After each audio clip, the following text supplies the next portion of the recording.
Welcome, everyone. This is my page, As a Grain of a Mustard Seed, and I'm unique. Today, we're talking about the benefits of modesty. That's right, we're talking about the benefits of modesty. This is going to be an interesting lesson.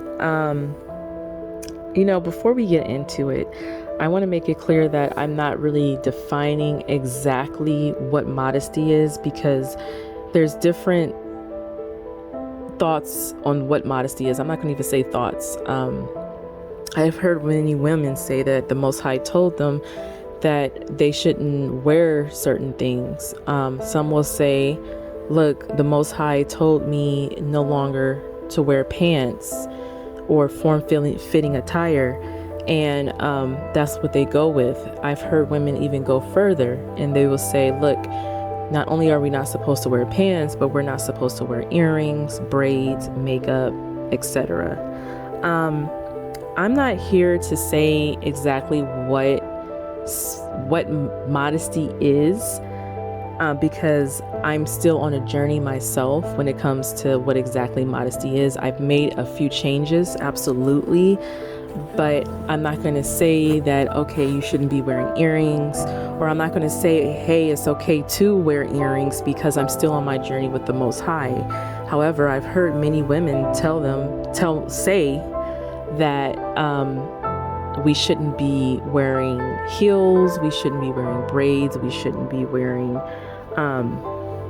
any jewelry whatsoever. So I would recommend that you pray to the Most High and you genuinely ask him, what does he expect from you? What are you allowed to wear and what are you not allowed to wear?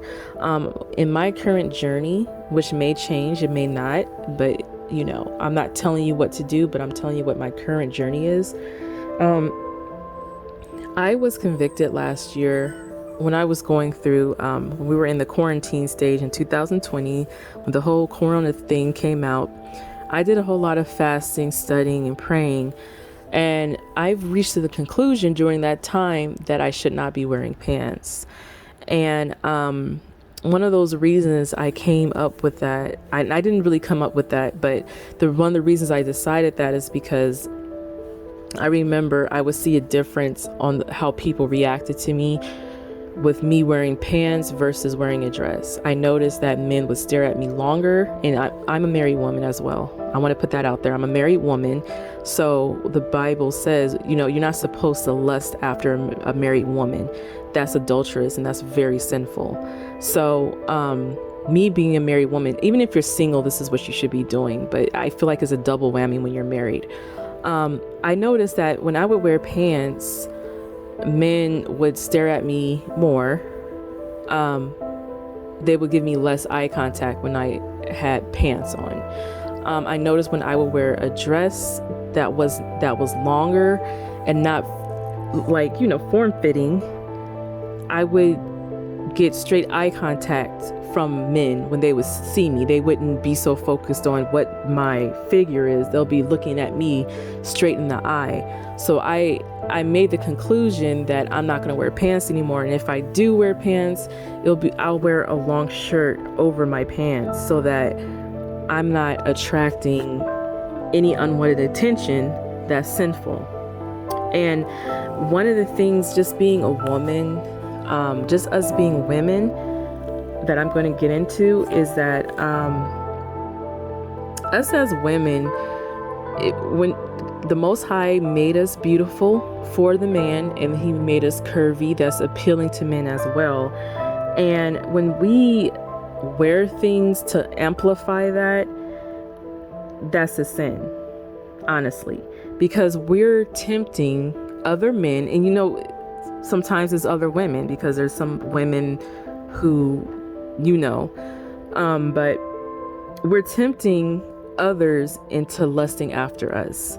So just imagine if there's like a man who is repentant, born again, and he has a lust issue, and you are just walking by wearing these tight pants, and he looks at you and he's really just undressing you with his eyes.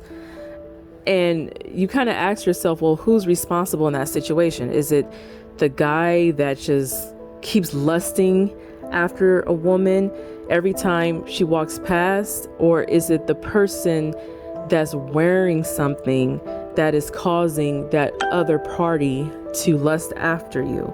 And the answer to that is both. They're both in sin for that.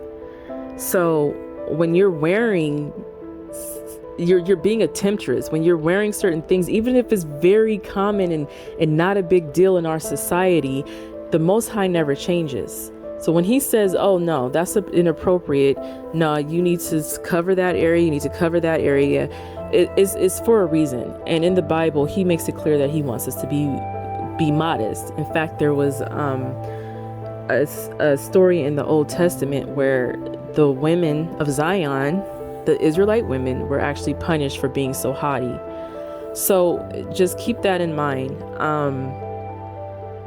When you decide to go out and flash your goods, have something on too tight, too short, too low, cut up high, whatever the case is, you are sinning because you are making others sin after you.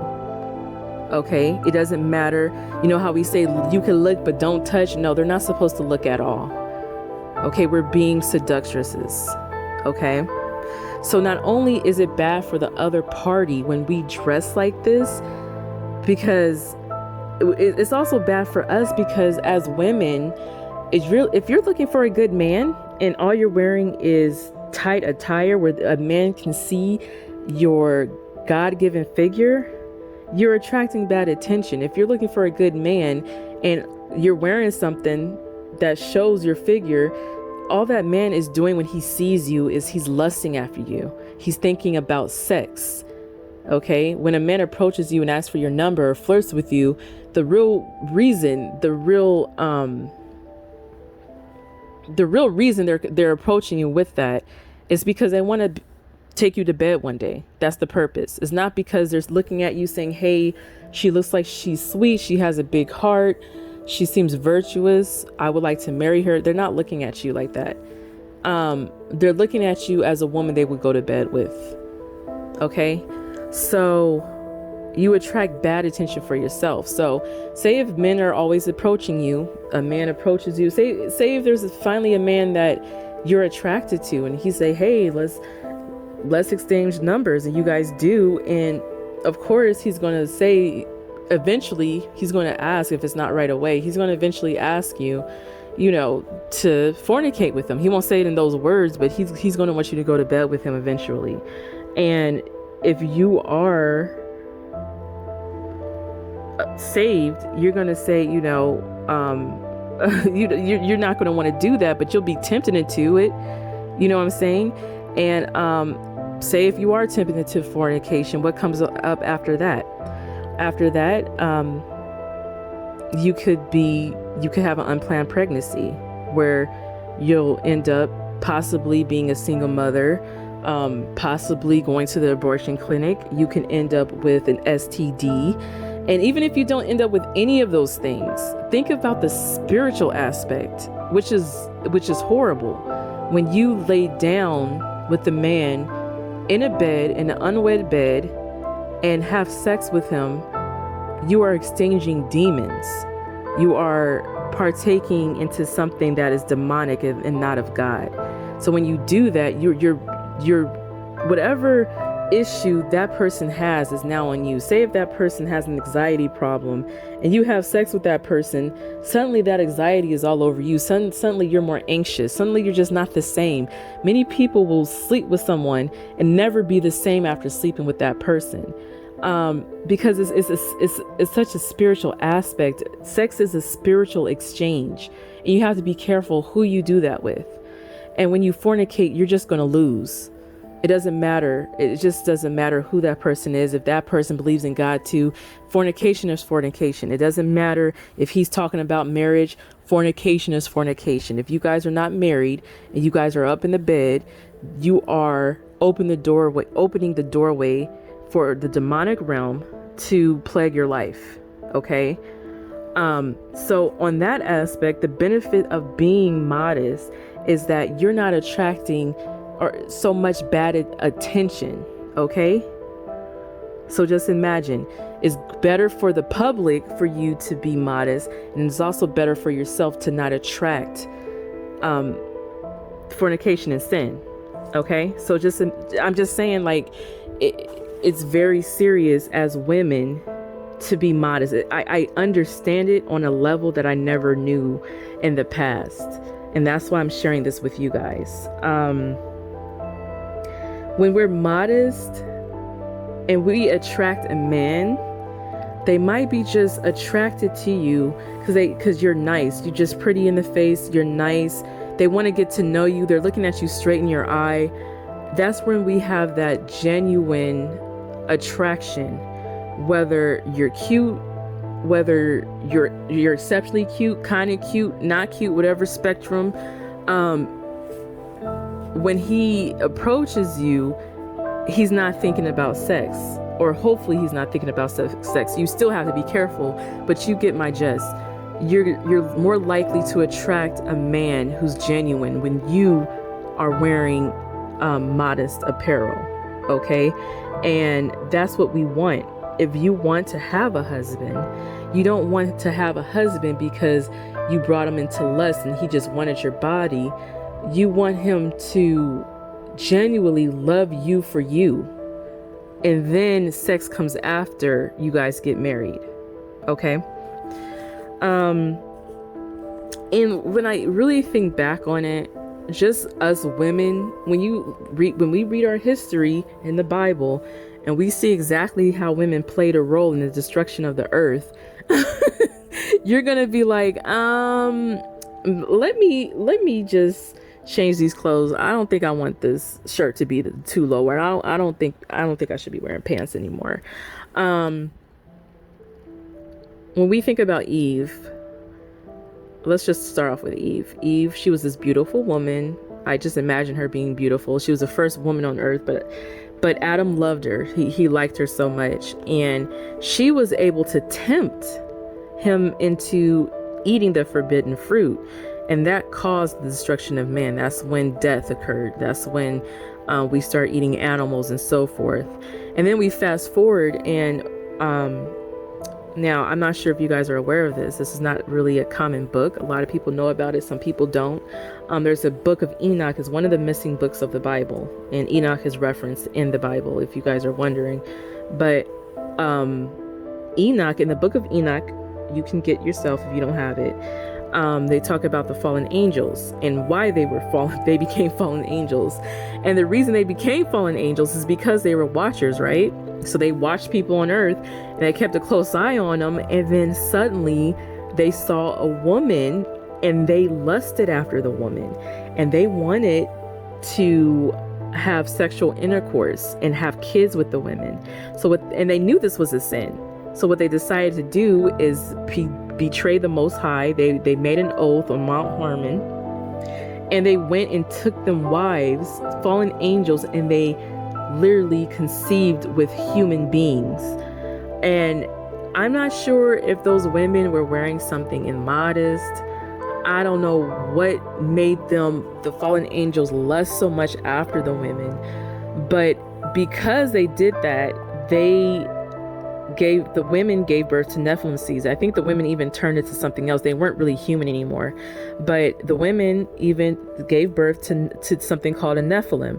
And when a Nephilim is a giant, and when they die, they are unclean spirits, and they do their best to reside in humans because they don't like to just walk around to and fro. They want to reside in humans, and that's where the demonic activities goes on, and that's why we're in such wickedness right now, right?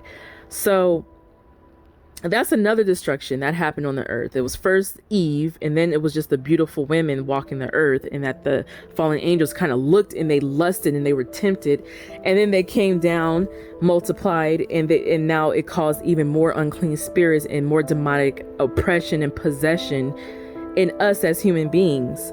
So I feel, just being women, the least we can do is just stop being such temptresses, stop being persuasive the way we are, and stop being so enticing when it comes to sin. Sometimes we just, not sometimes, all the time, we just need to be modest women. We need to be meek and humble. We need to have a meek and humble spirit. This is what's discussed in the Bible, and there's a reason for that. Okay? Nothing's wrong with it. That's a very huge